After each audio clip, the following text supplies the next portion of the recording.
काटापदराच्या साड्या नेसून कशी दिवसभर काढते, आईला कसं जमतं. मी पण हाच प्रश्न केलता तिला. तू बी तसल्याच घेतेस. सागर सुंदरला घ्यायला लावल्या म्हणजे काटापदराला पसंत करतेस.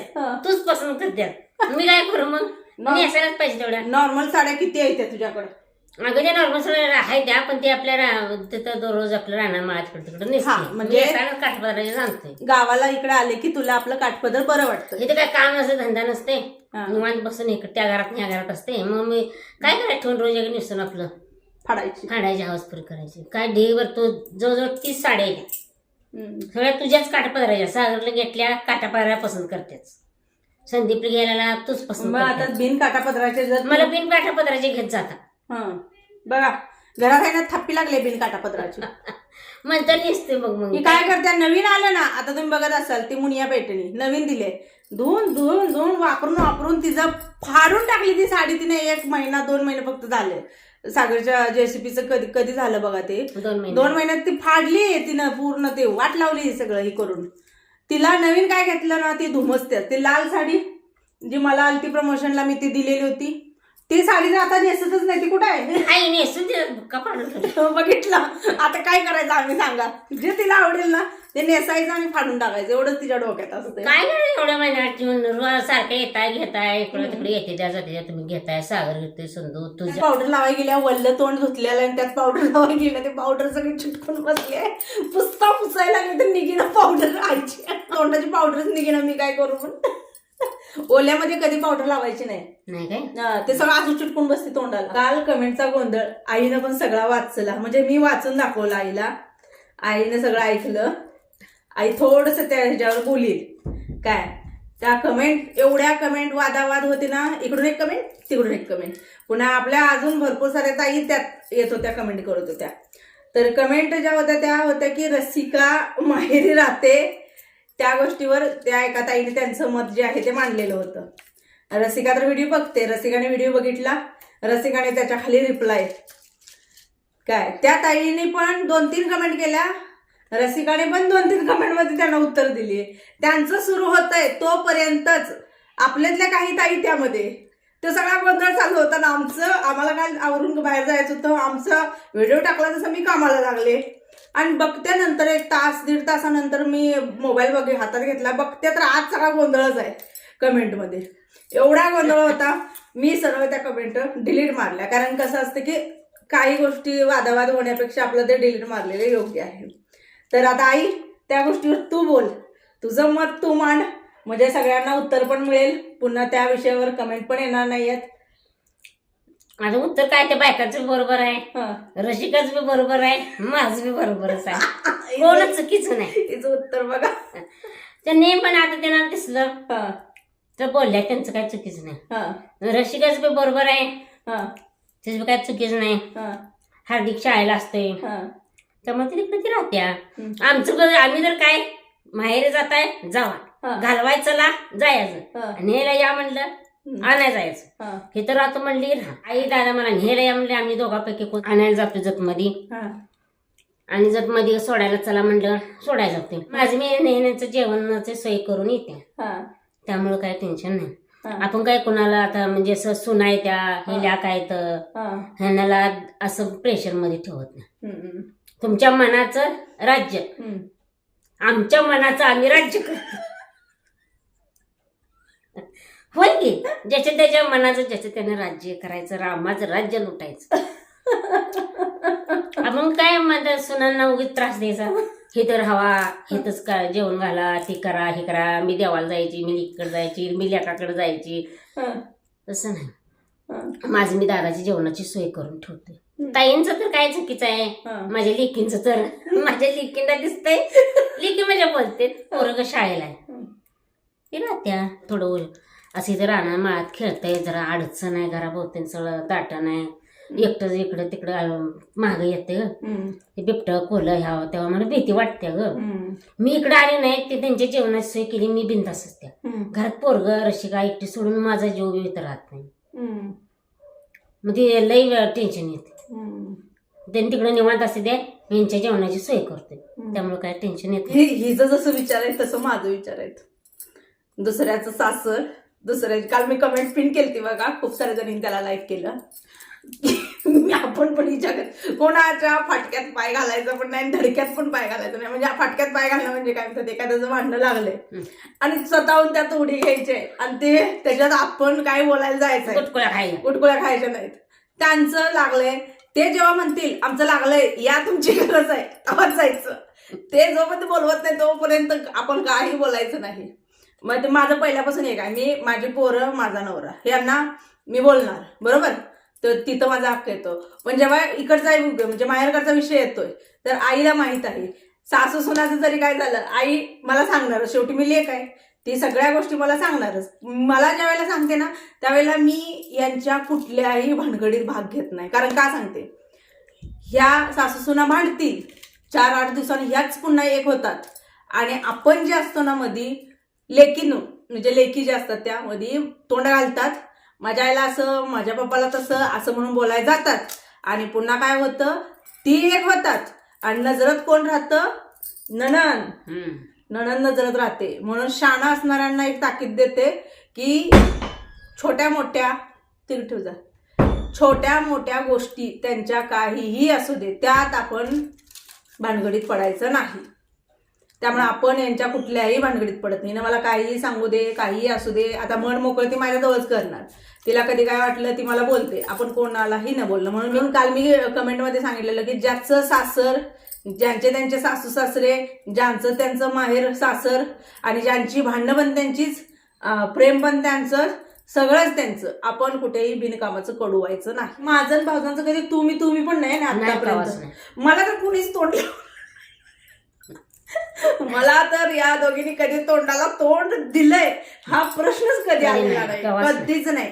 आज माझ्या मते 10 वर्षाचा हे असेल काळ, 10-11 वर्ष भाऊ झालेले आहेत. एकदा सुद्धा माझं तोंडाला तोंड झालंय 10 मिनिटासाठी सुद्धा तोंडाला तोंड नाही, 5 मिनिटासाठी तोंडाला तोंड नाही, कधीच काय नाही. मुळात ना मी कोणाला बोलायला जात नाही, मला कोणी बोलायला मी ऐकून घेत नाही. त्यामुळं ते म्हणतात ना त्यांच्या नादाला न लागलेलं बरं. ते हे आता बघा ह्यांच्या घरी यांच्या सुनाने राहायचं न राहायचं हे त्यांचा लोक, त्यांची सून, ते तिन्हीचा चौघांचा प्रश्न आहे. आपला काही प्रश्न नाही की तुम्ही येता कमेंट करता बरोबर, तुम्हाला वाटतं म्हणून तुम्ही कमेंट कर, पण याचा फायदा तुम्हाला काय आहे का? काही फायदा नाहीये. माझं पण तुम्हाला तेच म्हणणं आहे की बाबा हे सासर, हे माहेर, हे काय जे काय असेल ना हे मुद्दे बाजूला ठेवा. हे ज्याचं त्याचं आहे ते बघून घेतात ना. तुम्हाला काय मिळणार आहे ना मला काय मिळणार आहे, बरोबर आहे? काहीच मिळत नाहीये, कोणाला काहीच मिळत नाही. माझं तसंच आहे बाई, माझं तसंच आहे तुझ्या वाणी. ह्या सुनाई त्या ह्यांच्यावर हक्क गाजवावं, हेच राहावा, ते करा, हे करा, असं काही नाही. तुमच्या मनानं निवांतच आहे. मीच यात भानगडीत पडत नाही तर तुम्ही कशाला पडताय, माझं म्हणणं आहे. बरोबर आहे. मीच या भानगडीत पडत नाहीये. आज आई आहे, बाबा आहे, भाऊजा आहेत, भाऊ आहे वगैरे, आपण यांच्या कुठल्याही भानगडीत पडत नाही. मी कधी बोलते आईला माहिती. कोण काय म्हणलं तर तू त्याला सुट्टी देत नाही, त्याला हिरवच भाजून खाऊन मोकळी, त्याला तेल बी नको मीठ बी नको. फॅमिलीमध्ये ज्याचा स्टँड त्यानं घेणंच बेस्ट आहे. देव धर्माला मला जावं लागतंय, जायला पाहिजे. आणि घरण तारण संसार म्हणून चालते का त्यांना. मुलांसाठी यायचं जायचं चांगलं आहे. मग सारखं जर रसिकाला इथे ये बाहेर हवाय म्हटलं तर तसं कसं चालेल. शेत काय आज आहे उद्या नाही, शेवटी काय सांग माणसाच्या. त्या बाबालाच काय घेणं देणं नाही. खरं सांगते मी, त्या बाबाने म्हणावं ना की माझ्या जेवणाचा हाल होतंय किंवा माझ्या जेवणासाठी बाबा तुम्ही या, ती गेले पुढं तुम्ही या, हे काय बोलत नाही. ती या पण कोणाला कोण म्हणत नाही, जावा पण कोण म्हणत नाही, आपण कोण कोणाला कुठं राहा म्हणणार. मला माझ्या कोण वाटणं येत नाही. मी पण कोणाला लेखा सुनाला काय म्हणत नाही. त्यांनी मला म्हणल्या तर मग त्यांना सुट्टी नाही. मी मुळात त्यांना काय म्हणतच काय कुणाच्या, मी जसं म्हटलं ना कोणाच्या काय भानगडीत पडत पण नाही आणि मी पण कोणाचं ऐकून घेत नाही. या आपल्यात असलीच आहे ती सगळी जण. सांगून आता उन्हाळ्यामध्ये, आता फेब्रुवारी सुरू आहे ना, मार्च एप्रिल अजून 2 महिन्यात सुट्टी म्हणजे सुट्ट्या होणार आहेत. आरू आयशूला सुट्टी जर लागली की आरू आयशू ती फॅमिली गावाकडे जाणार आहे, सागरची सगळीजण उन्हाळा सुट्टीला. माझे काही प्लॅन आहेत, बघूया आता कसं होतंय काय. फिरायचे पण आहेत, जायचे पण आहेत, पण आता या डॉगींचं वगैरे सागर थांबणार. सागर तेवढा सुट्टीला कुठे येत नाही, अजिबात नाहीये. आता सागर आणि तुमचे दादा तेवढे सुट्टीला कुठेही जात नाही. ते आपलं त्यांचं घर बलन ते बलन सुरू आहे. कारण आता डॉगींना टप्याला घालावं लागते ना, इकडं पण तिकडं पण. त्यामुळं मग त्यावेळेला सागर असतो इथं.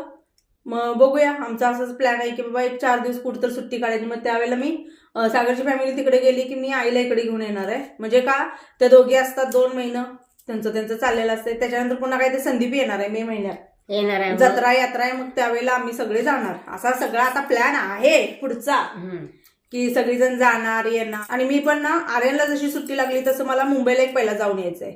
कारण मुंबईच्या आईची तब्येत बिघडलेली आहे. मी तुम्हाला व्हिडिओमध्ये सांगितलं नाही, त्याचं पण कारण सांगते की बाबा म्हणजे तिचे नंबर कोणाकडे असतील ते कॉल जाऊ नये, डिस्टर्ब होऊ नये. तुम्ही पण काळजीनंच विचारणार, प्रेमानेच विचारणार आहे की बाबा आपण चौकशी करूया, विचारपूस करूया. पण प्रॉब्लेम काय होते की एक तर तिची तब्येत बरोबर नाहीये, तिला त्रास आहे आणि त्यात तुमचे कॉल वगैरे जाणार तर ती रिसिव्ह करू शकणार नाही किंवा तेवढं बोलणं होणार नाही. म्हणून मी तुम्हाला सांगितलेलं नाही. भले 1 दिवस असू दे 2 दिवस असू दे तिला बघायला. त्याच्यानंतर मग पुन्हा बाहेर कुठेतरी जाण्याचा प्लॅन आहे. त्याच्यानंतर पुन्हा गावी जाण्याचा प्लॅन आहे. असे सगळे प्लॅन आखून ठेवलेत. पण तुला खरं सांगू, चितून ठेवून ये नाही, चितल्याला होत नाही. हिच्याच तोंडात ना चितलेलं होत नाही. आणि तुझं दोघं एकत्र गेली, दिसायला किती छान दिसते. काशी करून आली म्हणून काशीचं दर्शन करून आला. आई आप्पा म्हणजे आजी आजोबा दोघं पण गेलेली होती काशीच्या दर्शनाला. दोघांनी पण जाऊन सगळं काशीचं फिरून आली. अजूनही म्हणतात आम्ही दोघांनी काशी केली. तुम्हा दोघांना काय होतंय की बाबा आम्ही नाही तर जनावरांचं कसं होणार. मला सांग, असं कुठंच काही नसतं की बाबा कोणा वाचून काय राहतं. तुम्ही जर काय म्हणतात की अंगावर पडलं की शिकतं परिस्थिती. त्या पण पोरांना सुट्टी असते. मला धार काढायला येते, मी येते 10 दिवस. बाबाला तयार कर. मला धार काढायला येते कारण मी गावी मामाच्याच आमचा मसरात गोरात जन्म झालाय की मी 7वी पासून धार काढत होती. 7वी पासून मी 12वी पर्यंत मामांच्या ह्याच्यात ना मी एक टाइम संध्याकाळचे धारा मी आणि मामी काढले. त्यामुळे मला धार वगैरे काढायला येते. धाराचाच फक्त प्रॉब्लेम आहे ना दुधांचा. मग त्या काढायचं जरा वैरण पाणी वैरण पाणी करतील तुझ्या सुना, माझा काय म्हटले करायला. मी आज जे शिकलाय तुमचा कितीही गॅप पडू दे, तुम्ही कालांतरानं ती 10 वर्षानंतर सुद्धा ती गोष्ट करणार.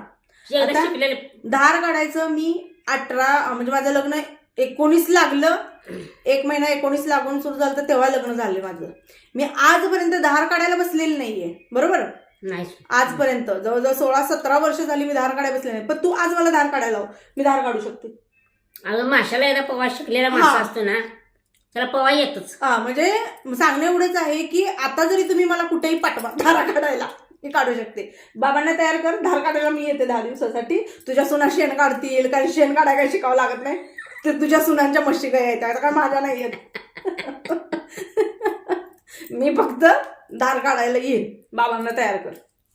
काल त्याच ताईंनी कमेंट पुढची अशी केली की बाबा आर्मीवाले खूप जबाबदार असतात, पण तुझ्या भावाकडे बघून कळते की बाबा तो जबाबदार नाहीये. तर मुळात मी तुम्हाला खरं सांगू, दोन्ही भावांना कधीच काही बोलू नका. दोन्हीही भावांनी खूप कष्ट केले, जबाबदारी घेतली, खूप जबाबदारी घेतली. म्हणजे आज जे काय घर जे आहे मला सांगा, ते घर त्या दोघांमुळेच आहे. दोघांनी पण जबाबदारी घेतली, दोघं पण जबाबदारी घेणारेच आहेत. हा, त्यामुळं मला ते थोडंसं वाईट वाटलं मनाला की बाबा तू भाऊ बेजबाबदार आहे. छोट्या गोष्टीवर बेजबाबदार कोणी होत नाही ना, बेजबाबदार ठरत नाही. संदीप असो सागर असो जबाबदारीनेच राहतात, कारण का त्यांच्या आई वडीलच जबाबदार आहेत राहतात. त्यामुळे ते थोडंसं माझ्या मनाला असं लागलं. का लागलं सांगते मी, कारण मी ज्यावेळेला माझ्या भावांचं लहानपण बघितलंय, खूप हालात खूप त्रासात गेले. एका पॉइंटवर म्हणजे त्याला बेजबाबदार असं नाही ठरवू शकत. संदीप सागर दोघं का नाही आमची जबाबदारी लय घेते घेते ते उगं त्यांना काय म्हणा. संदीप सागर आम्हाला 2 टाइम फोन करून जेवला खाल्ला अशी जबाबदारी घेते. सगळं आहे, लक्ष असतं. संदीपचं तर एवढं लक्ष असतं, तिकडे कॅमेरे लावलेत, रसिकाईकडे असो नसो त्याचं 24 तास घराकडे लक्ष असतं, काय सुरू आहे काय नाही. मग ही जबाबदारीच आहे ताई नो, जबाबदारीच आहे. आतमध्ये काय असतं, वरून दिसतं त्याच्यावरती कधीच काही नसतं. आतमध्ये काय असतं ह्या गोष्टी कोणालाच माहित नसतात. शेजाऱ्याच्या घरात 4 भिंतीत आत काय आहे तो बाहेर माप दाखवतोय, खातोय पितोय हिंडतोय सगळं करून दाखवतोय, पण त्याच्या आत घरामध्ये काय आहे थोडीच तुम्हाला माहित असतं. कोण कोणाशी कसं राहतो, कसं वागतो, कसं काय करतो. त्यांच्या आत 4 भिंतीत खूप गोलमाल असतो. काही लोकांच्या घरात खूप गोंधळ असतो, पण असते. समाजात दाखवताना असं दाखवतात आम्ही किती एकत्र आहे बघा, आम्ही किती छान आहे बघा, दाखवतात काही लोक काय. पण त्यांच्या घरात आतमध्ये जर बघायला गेलं तर सगळा धुडकूसच असतो. पण ती लोकांना डबल फेसची असतात. डबल फेस म्हणजे घरात वेगळी आणि बाहेर समाजात मी किती नाती जपतो, मी किती नाती सांभाळतो. काही ठिकाणी असतं की बाबा आत पण चांगलं असतं, बाहेर पण चांगलं असतं. काही ठिकाणी आत खूप म्हणजे कडवट असतं, बाहेर चांगलं असतं. आणि काही ठिकाणी घरात चांगली असतात पण बाहेर दाखवताना दाखवत नाहीत लोकांना की आमचं किती चांगलं आहे बघा, अशी पण दाखवत नाहीत काही माणसं. हा, त्यामुळे एक लक्षात ठेवा की तुम्ही दिसतं त्याच्यावर बोलणार, पण तुम्हाला जे दिसतंय ते किती योग्य आहे किंवा ते किती खरं आहे, काय आहे, ह्या गोष्टी तुम्हाला काही माहित नसतात. त्यामुळे मी तुम्हाला खरं आवर्जून सांगू, हे सासर माहेर, सासर सासू सासरे यांच्या कुणाच्याही बाजू घेऊ नका, कुणाच्याच काही घेऊ नका.